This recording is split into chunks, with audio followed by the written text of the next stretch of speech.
नमस्कार साथियों, मैं अपने यूट्यूब चैनल इंद्रेश कुमार साहू में आप सभी का हार्दिक स्वागत करता हूं। मैं आपको पढ़ा रहा था बाल विकास। तो मैंने आपको बाल विकास का फर्स्ट पार्ट पढ़ा दिया था। जो पार्ट फर्स्ट था वो मैं आपको पढ़ा चुका हूं।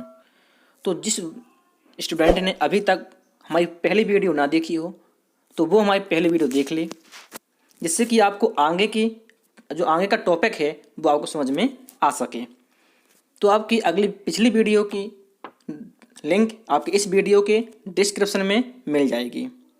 तो आप डिस्क्रिप्शन से पार्ट 1 आप देख सकते हैं। मैं आपको जो पार्ट 2 पढ़ा रहा हूँ। तो मैंने आपको पार्ट 1 में पढ़ाया था विकास के आयाम, जो उसमें शारीरिक विकास था, मानसिक विकास था, क्रियात्मक था और सामाजिक विकास था। ठीक है, तो ये हमने 4-5 विकास आपको उस पिछली वीडियो में बता चुका हूँ। अब हम पढ़ेंगे विकास की विभिन्न अवस्थाएं। ठीक है, अब पढ़ना है विकास की विभिन्न अवस्थाएं। तो हम पढ़ेंगे विकास की विभिन्न अवस्थाएं। तो प्रत्येक बच्चे के विकास में विभिन्न अवस्थाएं होती हैं। तो इसमें अवस्थाओं के बारे में क्रम में बटा हुआ है। तो अब इसमें देखेंगे, पहला हमारा शैशव अवस्था। ठीक है, पहला है शैशव अवस्था, जो जन्म से 2 वर्ष तक होती है। ठीक है, फिर है प्रारंभिक बाल्यावस्था। तो प्रारंभिक बाल्यावस्था हमारी 3 से 9 वर्ष तक चलती है। इसके बाद आती है मध्य बाल्यावस्था। तो मध्य बाल्यावस्था हमारी 6 से 9 वर्ष तक चलती है। इसके बाद आती है उत्तर बाल्यावस्था। तो उत्तर बाल्यावस्था हमारी 9 से 12 वर्ष तक। फिर है पूर्व किशोरावस्था। तो ये चलती है 12 से 15 वर्ष तक। ठीक है, किशोरावस्था 15 से 19 वर्ष तक। फिर जो वयस्क हो जाते हैं हमारे 18 के बाद। ठीक है, तो वयस्क हमारे 18 के बाद हो जाते हैं। तो ये हमारा बालक की अवस्थाएं हैं। ठीक है, फिर क्या हुआ कि जो वैज्ञानिक आए, जो नए वैज्ञानिक मनोवैज्ञानिक हुए, तो उन्होंने अपने अनुसार इन अवस्थाओं को बांटा। ठीक है, तो उनके अनुसार भी पढ़ लेंगे। तो इसने है आगे चलता है रॉस के अनुसार। ठीक है, तो रॉस के अनुसार ये पेपर में बहुत ही पूछा जाता है। तो ये रॉस के अनुसार हमारा बहुत ही इम्पोर्टेंट अवस्थाएं हैं। तो आप इसको अच्छे से पढ़ें। तो जो रॉस का अनुसार है, रॉस के अनुसार अवस्थाएं 4 प्रकार की हैं। पहली हमारी शैशव अवस्था। ठीक, मैं आशा करता हूँ आप सभी को हमारी वीडियो बहुत ही पसंद आ रही होगी। यदि आप सभी को हमारी वीडियो पसंद आती है तो हमारी वीडियो लाइक और चैनल सब्सक्राइब जरूर करें। तो हम पढ़ रहे थे बाल्यावस्था। ठीक है, रॉस के अनुसार 4 अवस्थाएं होती हैं। पहली है हमारी किशोरावस्था, जो 1 से 5 वर्ष तक चलती है। ठीक है, रॉस ने 1 वर्ष से 5 वर्ष तक अपनी शैशव अवस्था को माना है। दूसरी हमारी बाल्यावस्था। तो बाल्यावस्था 5 से 12 वर्ष तक, ये किसने माना? हमारे मनोवैज्ञानिक रॉस ने। ठीक, फिर आती है किशोरावस्था। तो किशोरावस्था है हमारी 12 से 18 वर्ष तक। ठीक है, 12 से 18 में हमारी किशोरावस्था चलती है। फिर आती है प्रौढ़ावस्था। इस प्रौढ़ावस्था हमारी 18 के ऊपर। ठीक है, 18 के ऊपर होंगे तो हमारी प्रौढ़ावस्था चालू हो जाएगी। तो ये तो थे हमारे मनोवैज्ञानिक के अनुसार विकास बालक की अवस्थाएं। तो हमारी इम्पोर्टेंट है कि रॉस के अनुसार बालक की अवस्थाएं 4 प्रकार की होती हैं। पहली है शैशवावस्था, बाल्यावस्था, किशोरावस्था और प्रौढ़ावस्था। ठीक है, इनको हम क्रमबद्ध तरीके से इनका हम अध्ययन करेंगे हम। ठीक है, तो इनको डिटेल में हम पढ़ेंगे। क्यों पढ़ना डिटेल में? क्योंकि मैं आपको यहाँ पर सी-टेट, यूपी-टेट और सुपर-टेट के मनोविज्ञान पढ़ा रहा हूँ। ठीक है, तो ये बहुत ही इम्पोर्टेंट टॉपिक भी है। इससे कम से कम 1 या 2 नंबर का जरूर पूछा जाता है।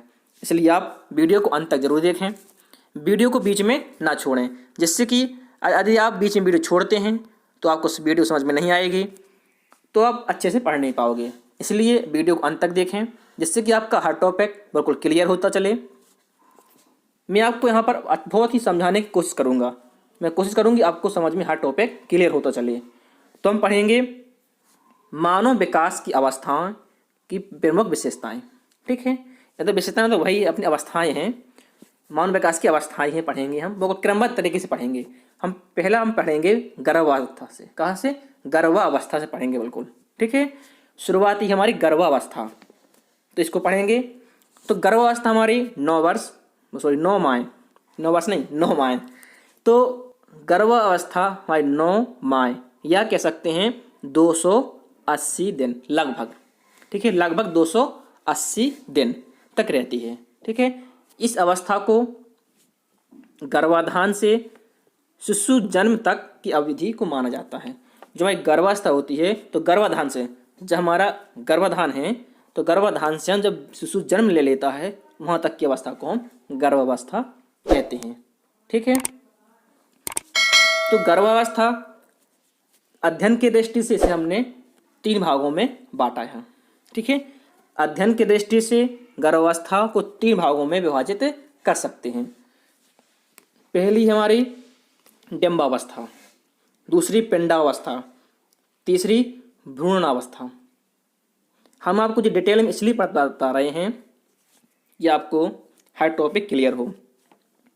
ये वीडियो आपकी सीटेट मैं आपको बार बार बताता हूँ, यूपी टेट और सुपर टेट के लिए बहुत ही इम्पोर्टेंट है, इसलिए मैं आपको यहाँ पर डिटेल में बता रहा हूँ। तो जी हमारी गर्भावस्था 3 प्रकार की होती हैं, डिंबावस्था, पिंडावस्था, भ्रूणावस्था, ठीक है। तो इसको हम पढ़ेंगे डिंबावस्था में क्या होता है, ये कब तक चलता है। तो डिंबावस्था हमारी गर्भाधान से 2 सप्ताह तक चलती है। कब की चलती है? गर्भाधान से 2 सप्ताह तक, ठीक है। इसमें क्या होता है, इसका आकार, जो इसका बच्चे का आकार होता है वो एक अंडे के समान होता है। ये आपको बिल्कुल इम्पोर्टेंट है, आपको ये को जानना है कि पिंडावस्था में जो बच्चा होता है वो एक अंडे के समान होता है, ठीक है। आया समझ में? हाँ। तो उसमें क्या होता है, अंडे के समान होता है और इधर उधर नलिकाओं में तैरता है। कहाँ तैरता है? माँ के नलिकाओं में। कहाँ पर? नलिकाओं में तैरता है, ठीक है, जो माँ के गर्भाशय तक जाती है, ठीक है। तो जो नलिका होती है वो माँ की गर्भाशय तक चलती है, ठीक है। अब आती है हमारी पिंडावस्था। तो ये कहाँ तक चलती है पिंडावस्था? तो हमारे 2 सप्ताह हमारे डिंबावस्था में हो गए थे, तो तीसरे सप्ताह लेंगे। अब तीसरे सप्ताह से दूसरे महीने के अंत तक, मतलब 2 महीने तक चलती है। जो हमारी पिंडावस्था होती है वो तीसरे सप्ताह से दूसरे महीने तक चलती है, ठीक है।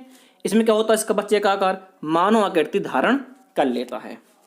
जो है पिंडावस्था होती है, पिंडावस्था में ही जो बच्चा होता है वो मानव आकृति धारण कर लेता है, ठीक है। और इसका विकास बहुत ही तीव्र गति से होता है, ये आपको जानना है। इसका विकास बहुत ही तीव्र गति से होता है। और ये 6 सप्ताह का जो गर्भपिंड है इसमें क्या होगी, हृदय की धड़कन प्रारंभ हो जाती है, ठीक है। अपने पिंडावस्था में हृदय की धड़कन भी प्रारंभ हो जाती है। अब चलते हैं नेक्स्ट हमारा भ्रूणावस्था। अब आपको भ्रूणावस्था के बारे में जानकारी होनी चाहिए। तो भ्रूणावस्था हमारी होती है 3 माह से। कहाँ से? 3 माह, क्योंकि 2 महीने हमारे पिंडावस्था में हो चुके हैं और जो तीसरा महीना है हमारा 3 माह। तो भ्रूणावस्था 3 माह से 9 माह तक चलता है, लास्ट तक पूरा, ठीक है। 9 माह हमारे पूरे कंप्लीट हो जाते हैं, तो 9 माह तक चलता है, ठीक है। इसमें एक विशेष ध्यान ये देना है कि इसमें कोई नवीन अंग विकास नहीं होता है। मैंने आपको बताया था कि पिंडावस्था में होता है मानव आकृति धारण कर लेता है, ठीक है। जब मानव आकृति धारण कर लेता है तो उसमें पूरे अंग हमारे विकसित हो जाते हैं। तो भ्रूणावस्था में हमारे कोई नवीन अंग विकसित नहीं होता है, ठीक है। जो निर्मित अंग हैं, जो पहले से अंग बन गए हैं, उनका क्या होता है, विकास होता है।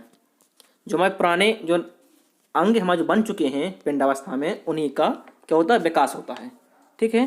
तो ये था हमारा भ्रूणावस्था, ठीक है। मैं आशा करता हूँ आप सभी को ये गर्भावस्था बहुत ही अच्छी से समझ में आई होगी, ठीक है। अब चलते हैं हम नेक्स्ट है हमारा शेषावस्था। क्या? शेषावस्था। तो इसको हम पढ़ेंगे। अब जो हमारी शेषावस्था है, इस अवस्था को हम बालक का निर्माण काल भी कहते हैं। ये बहुत ही इम्पोर्टेंट है, ठीक है। तो ये हमारी बहुत ही इम्पोर्टेंट है, आपको पढ़ना है कि बालक का निर्माण काल शेषावस्था को कहते हैं, ठीक है। किसको कहते हैं? शेषावस्था को। इसका आप जन्म काल जानते ही हैं कि जन्म से 2 वर्ष तक मानते हैं, ठीक है। इसको जन्म से 2 वर्ष तक मानते हैं, ठीक। जो हमारे फ्राइड, जो हमारे मनोवैज्ञानिक हुए, उन्होंने एक परिभाषा दी है कि मानव को जो कुछ भी बनना होता है वह प्रारंभ 5 वर्षों में ही बन जाता है, जिसकी फ्राइड एक हमारे मनोवैज्ञानिक है, उनकी परिभाषा है। तो इनकी परिभाषा भी पूछ ली जाती है, तो आपको इस परिभाषा को भी आपको ध्यान देना है कि फ्राइड के अनुसार क्या है कि मानव को जो कुछ भी बनना होता है वह प्रारंभ 5 वर्षों में बन जाता है। ठीक है, अब नेक्स्ट चलते हैं हम।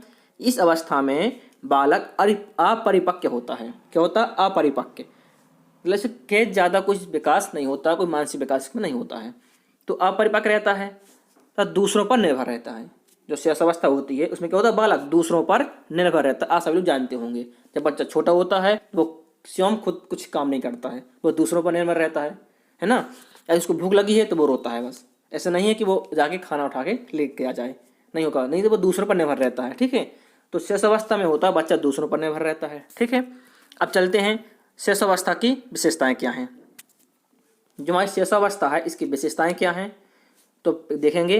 शारीरिक विकास की तीव्रता, शारीरिक विकास की तीव्रता होती है। ठीक है, मानसिक क्रियाओं की तीव्रता, सीखने की प्रक्रिया की तीव्रता होती है, मतलब इसमें बच्चा सीखता है। आत्म प्रेम की भावना और सामाजिक भावनाओं का तीव्र विकास, ये हमारी शेष अवस्था की विशेषताएं हैं। इसमें शारीरिक विकास भी होता है, मानसिक भी होता है, और सीखने की प्रक्रिया तीव्र होती है, आत्मविश्वास भी भावना होती है, और सामाजिक भावनाओं का तीव्र विकास भी होता है। ये तो था हमारा शैशवावस्था। अब चलते हैं नेक्स्ट है हमारा बाल्यावस्था। तो इस बाल्यावस्था में क्या होता है ये आपको जानना है। बाल्यावस्था में विकास की दृष्टि से इस अवस्था को हम जटिल की अवस्था कहते हैं। ठीक है, जो बाल्यावस्था है वह जटिल अवस्था है। ठीक है, मनोवैज्ञानिकों ने इस अवस्था को जीवन का अनोखा काल भी कहा है। क्या कहा है? मनोवैज्ञानिकों ने इस अवस्था को जीवन का अनोखा काल भी कहा है।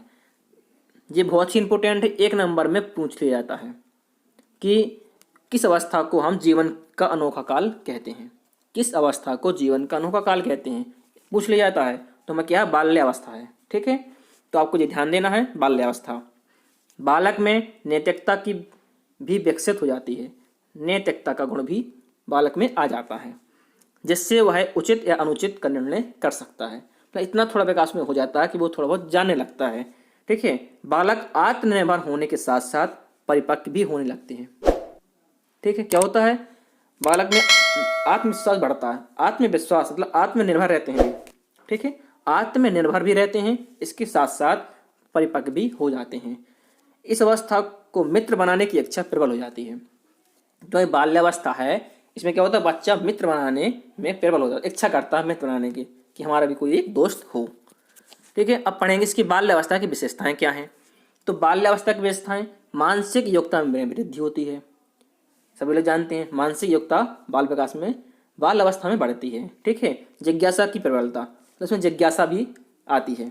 सामाजिक गुणों का विकास भी होता है, नैतिक गुणों का विकास होता है। मैंने अभी आपको बताया था कि नैतिक गुण भी इसमें विकसित हो जाते हैं। सामूहिक खेलों में रुचि, मतलब सामूहिक क्या होगा? जब वो मित्र बनाएगा तभी तो सामूहिक होगा। सामूहिक में मतलब बच्चे एक ग्रुप में के साथ खेलते हैं, उसमें रुचि बढ़ती है उनकी खेलने में। जहाँ बच्चे ज़्यादा खेलते हैं वहाँ बच्चा जाएगा। फिर हमारे बहुमुखी व्यक्तित्व का विकास होगा। ठीक है, तो ये था हमारा बाल्यावस्था। अब पढ़ेंगे हम बाल्यावस्था के बाद किशोरावस्था आएगी हमारी। अब अब किशोरावस्था में क्या करेंगे? अब इसको भी पढ़ेंगे किशोरावस्था को। ठीक है, मैं आशा करता हूँ कि आप सभी को हमारी वीडियो बहुत ही पसंद आ रही होगी। यदि आप सभी को हमारी वीडियो पसंद आती है तो हमारी वीडियो को लाइक और हमारे चैनल को सब्सक्राइब जरूर कर लें। ठीक है, तो सब्सक्राइब जरूर करें, जिससे कि आपका वीडियो का हर नोटिफिकेशन आप तक पहुंच सके और आप कोई भी वीडियो मिस ना हो। आप वीडियो को अंत तक जरूर देखें, जिससे कि आपका हर टॉपिक एकदम क्लियर होता चले। जो भी नई भर्ती आनी है उसमें आप अच्छे से नंबर ला सकें। तो अब चलते हैं, हम पढ़ेंगे किशोरावस्था। ठीक है, इस अवस्था को हम जीवन का संधिकाल भी कहते हैं। किशोरावस्था को हम जीवन का संधिकाल कहते हैं। अब नेक्स्ट है हमारा किशोर तथा किशोरियों अपने को अच्छा दिखाने के लिए सजते संवरते हैं। ये तो सभी लोग जानते हैं, जब किशोरावस्था आती है सभी लोग बच्चे अच्छे सजते हैं, हम अच्छा देखें, है ना, जिससे विपरीत लिंग का आकर्षण उनके प्रति बढ़े। ठीक है, नेक्स्ट है हमारा यही अवस्था तनाव, तूफान तथा स्वप्न की अवस्था कही जाती है। ये भी बहुत मोस्ट है कि तनाव और तूफान की अवस्था किससे कहते हैं? तो किसे कहते हैं? किशोरावस्था को कहते हैं तनाव तूफान की अवस्था।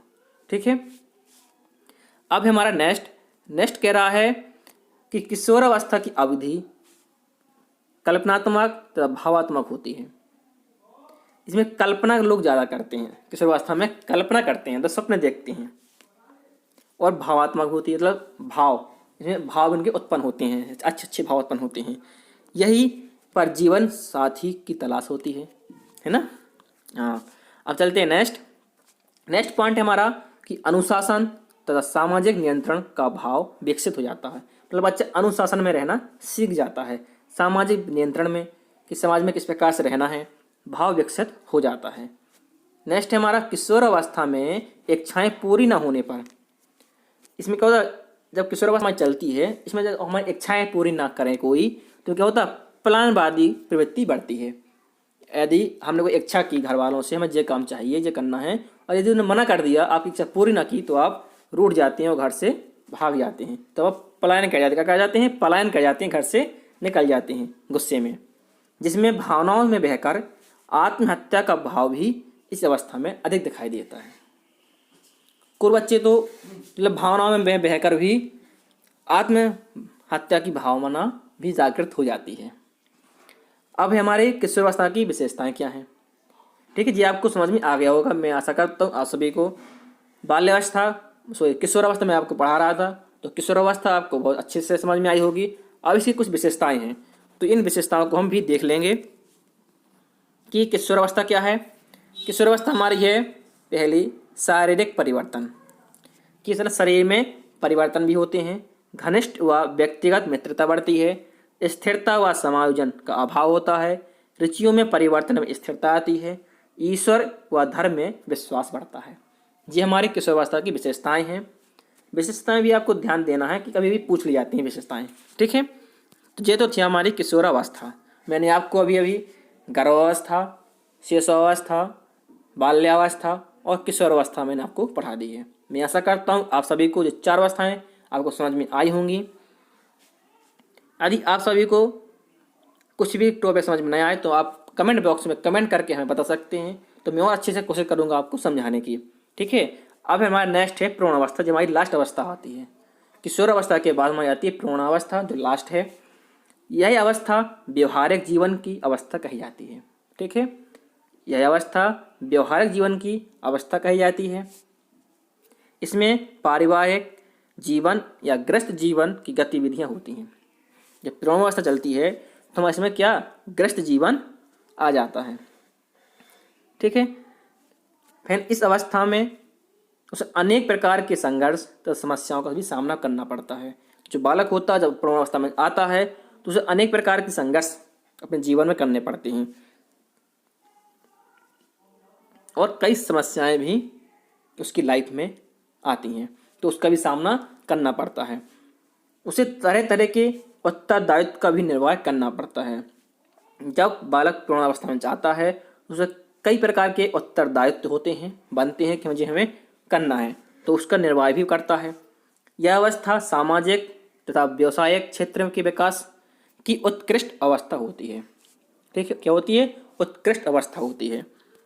अब चलते हैं नेक्स्ट हमारी वृद्धावस्था, ठीक है। अब वृद्धावस्था जी प्रौढ़ावस्था की अवस्था है वृद्धावस्था। तो यह अवस्था बाल्यावस्था की तरह अत्यधिक संवेदनशील होती है। इसमें बाल्यावस्था की तरह जो वृद्धावस्था होती है बालक की, वो बिल्कुल बाल्यावस्था की तरह व्यवहार करता है, तो संवेदनशील रहता है। उत्तरदायित्व समाप्त होने के बाद फिर उसका कोई उत्तरदायित्व नहीं बनता है, क्यों, फिर उसके बच्चे हो जाते हैं, वो बूढ़ा हो जाता है। तो उत्तरदायित्व समाप्त होने के बाद व्यक्ति इस अवस्था में आध्यात्मिक चिंतन की ओर बढ़ता है। क्या होता है, आध्यात्मिक चिंतन की ओर बढ़ता है। स्मरण शक्ति कमजोर होना, निर्णय लेने की क्षमता में कमी आना, ऐसे लक्षण दिखाई देने लगते हैं। जब हमारी वृद्धावस्था आती है तो इसमें हम याददाश्त हमारी कमजोर होने लगती है, स्मरण शक्ति हमारी कमजोर होती है, निर्णय लेने की क्षमता भी हमारी कम हो जाती है। तो इस प्रकार के लक्षण हमारे वृद्धावस्था में दिखाई देते हैं, ठीक है। और नेक्स्ट हमारा कि वृद्धावस्था में तरह तरह के शारीरिक मानसिक परिवर्तन होते हैं। जब आदमी वृद्धावस्था में आता है तो उसमें शारीरिक और मानसिक दोनों प्रकार से उसमें परिवर्तन होते हैं। बीमारियां भी इस अवस्था में अधिक होती हैं। जब हमारे शारीरिक और मानसिक में परिवर्तन होगा तो स्वाभाविक सी बात है कि हमारी बीमारियां भी इस अवस्था में ज़्यादा होती हैं। ठीक है, तो ये तो हमारी अवस्थाएं, बालक की अवस्थाएं हमारे यहाँ पर समाप्त हुई। अब चलते हैं नेक्स्ट है हमारा वृद्धि एवं विकास का अर्थ। अब समझेंगे वृद्धि और विकास में क्या अंतर है, इसका अर्थ क्या है। तो जो वृद्धि और विकास है, ठीक है, इन दोनों शब्द जो प्रायः होते हैं एक ही अर्थ में प्रयोग किए जाते हैं लगभग। वृद्धि और विकास, इनका जो अर्थ होता है एक भी अर्थ में इसका प्रयोग होता है, लेकिन किंतु जो कई मनोवैज्ञानिक हैं उनके अनुसार अंतर है। तो हमारा सोरेनसन के विचार के अनुसार, तो इन्होंने क्या कहा कि अभिवृद्धि शब्द का प्रयोग सामान्यतः शरीर और उसके अंगों के भार आकार में वृद्धि के लिए किया जाता है।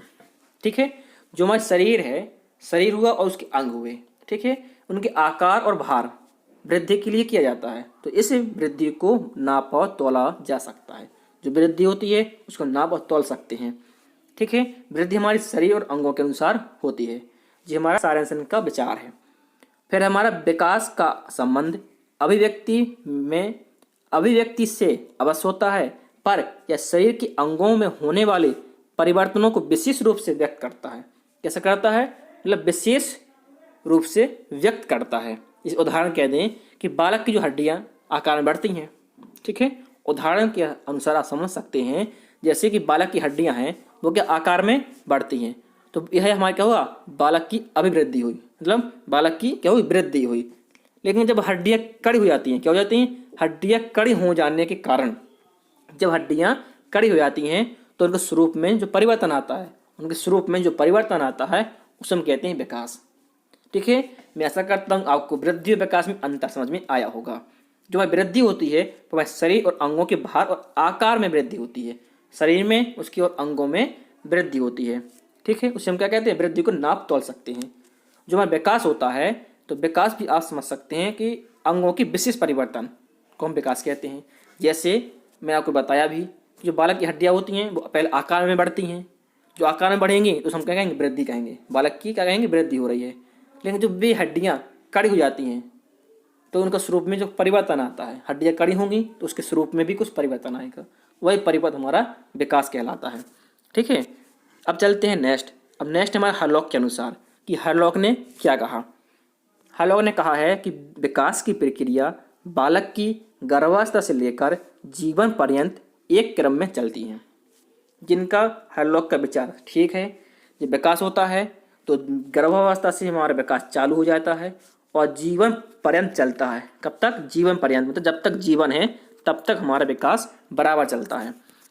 ठीक है, तथा प्रत्येक अवस्था का प्रभाव दूसरी अवस्था पर पड़ता है। ये हमारा हरलॉक के विचार हैं। तो आपको ये विचार आपको ध्यान देने चाहिए, क्योंकि कभी कभी पेपर में ये विचार पूछे जाते हैं। ये इसे जो परिभाषा दी गई है, इस परिभाषा में क्वेश्चन बन जाता है कि यह परिभाषा किसकी है, यह कथन किसका है। यदि पेपर में आ जाए विकास की प्रक्रिया बालक की गर्भावस्था से लेकर जीवन पर्यंत चलती है और एक क्रम में चलती है, जीवन पर्यंत एक क्रम में चलती है, यह कथन किसका है, तो आपको ध्यान देना है किसका है, हरलॉक का है। ठीक है, अब चलते हैं नेक्स्ट क्या है हमारा। अब नेक्स्ट है हमारा वृद्धि और विकास में अंतर। ठीक है, वृद्धि और विकास में अंतर क्या है, इसको भी आपको समझना है। तो मैंने एक साथ वृद्धि और एक जगह विकास में लिखा है। ठीक है, वृद्धि में क्या है, वृद्धि शब्द का प्रयोग परिमाणात्मक परिवर्तन, जैसे बच्चे के बड़े होने के साथ साथ आकार, लंबाई और ऊंचाई के लिए होता है। मैंने आपको बताया था, वृद्धि होती है वो उसके शरीर, उसके अंगों में होती है। ठीक है, तो हमारी वृद्धि है। विकास में क्या है, विकास शब्द का प्रयोग परिमाणात्मक परिवर्तनों के साथ साथ व्यवहारिक परिवर्तन भी होते हैं। क्या होते हैं, जब परिमाणात्मक तो होता ही है, उसके साथ साथ व्यवहारिक भी परिवर्तन होती हैं, जैसे कार्य कुशलता, कार्य क्षमता इत्यादि के लिए भी होता है। ठीक है, ये हमारे एक पहला अंतर हुआ। दूसरा अंतर है वृद्धि विकास की प्रक्रिया का एक चरण होता है। जो वृद्धि होती है विकास की प्रक्रिया का एक क्या है, एक चरण है। इसका क्षेत्र सीमित होता है। जो वृद्धि होती है इसका क्षेत्र क्या है, सीमित है। ठीक है, और विकास अपने आप में एक विस्तृत अर्थ रखता है। मतलब विकास का एक अपने आप में एक विस्तृत अर्थ है, एक विशाल अर्थ है। ठीक है, अब चलते हैं नेक्स्ट। नेक्स्ट पॉइंट है हमारा तीसरा नंबर। तीसरा है कि वृद्धि की क्रिया आजीवन नहीं चलती। जो हमारी वृद्धि होती है वो हमारी आजीवन नहीं चलती है, एक उम्र तक चलती है। उस उम्र के बाद हमारी वृद्धि करना बंद हो जाती है, शरीर का ग्रोथ होना बंद हो जाता है। लेकिन विकास एक सतत प्रक्रिया है। विकास क्या है? विकास एक सतत प्रक्रिया है जो गर्भावस्था से चालू होता है और जीवन पर्यंत चलता है। चौथा पॉइंट है वृद्धि भौतिक विकास को दर्शाता है। जो वृद्धि होती है वह भौतिक विकास को दर्शाता है। विकास गुणात्मक विकास को दर्शाता है। जो विकास होता है वो गुणात्मक विकास को दर्शाता है। ठीक है। नंबर 5 है वृद्धि को मापा जा सकता है। मैंने आपको बताया था कि वृद्धि को मापा जा सकता है, विकास को मापा नहीं जा सकता है। ठीक है। यह एक दिशाहीन होती है। वृद्धि क्या होती है? एक दिशाहीन होती है, लेकिन विकास एक दिशा, निश्चित दिशा में विकास उसका होता है। ठीक है। क्या होता है? निश्चित दिशा में उसका विकास होता है। ठीक। तो ये था हमारा वृद्धि और विकास में अंतर, difference of growth and development. ठीक है। अब चलते हैं नेक्स्ट है हमारा कि वृद्धि तथा विकास को प्रभावित करने वाले कारक। जो वृद्धि और विकास को जो क्या करते हैं, प्रभावित करते हैं, वे कौन कौन से हैं? पहला हमारा वंशानुक्रम। वंशानुक्रम क्या होता है? इसमें वृद्धि और विकास दोनों क्या होते हैं? प्रभावित होते हैं। ठीक है। अब वंशानुक्रम आप जानते हैं कि वे लक्षण जो हमारे माता पिता और दादा दादी आदि से प्राप्त बच्चे में प्राप्त होते हैं तो हमारा वंशानुक्रम होता है ना। मतलब एक पीढ़ी से दूसरी पीढ़ी में जो गुण होते हैं हमारे, वो क्या होते हैं? हस्तांतरित होते हैं हमारे मतलब वंशानुगत होते हैं, वंशानुक्रम कहते हैं उसे। फिर होता है दूसरा हमारा वातावरण, कि वातावरण भी हमारे वृद्धि और विकास को प्रभावित करता है। अब वातावरण कैसा? जहाँ का जिस प्रकार, जिस मौसम में जिस वातावरण होगा, जैसे हम यहाँ पर रहते हैं, हमारे यहाँ का वातावरण अलग है, अन्य जगह का वातावरण अलग है, तो वह वातावरण भी बच्चे पर विकास में, डेवलपमेंट में प्रभावित करता है।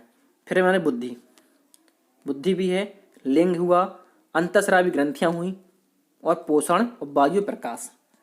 मतलब बुद्धि भी हमारे वृद्धि पे और विकास पे प्रभावित करता है, लिंग भी करता है, और अंतःस्रावी ग्रंथियाँ भी करती हैं।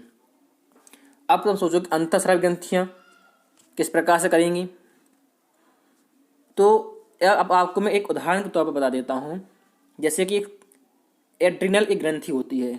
एड्रिनल एक ग्रंथि है, इसका स्रावित जो रस होता है वो होता है थायरोक्सिन। क्या होता है? थायरोक्सिन। एक ग्रंथि होती है हमारी एड्रिनल। क्या होती है? एड्रिनल एक हमारी ग्रंथि है, जो इससे जो हमारा रस स्रावित होता है वो होता है हमारा थायरोक्सिन। क्या होता है? थायरोक्सिन। ठीक है।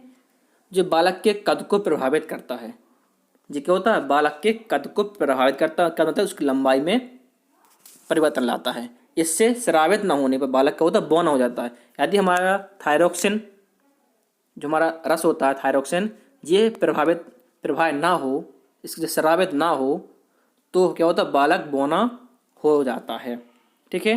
तो इस प्रकार से अंतःस्रावी ग्रंथियाँ भी हमारे वृद्धि और विकास पर प्रभावित होती हैं, पोषण भी होता है और वायु प्रकाश भी होता है।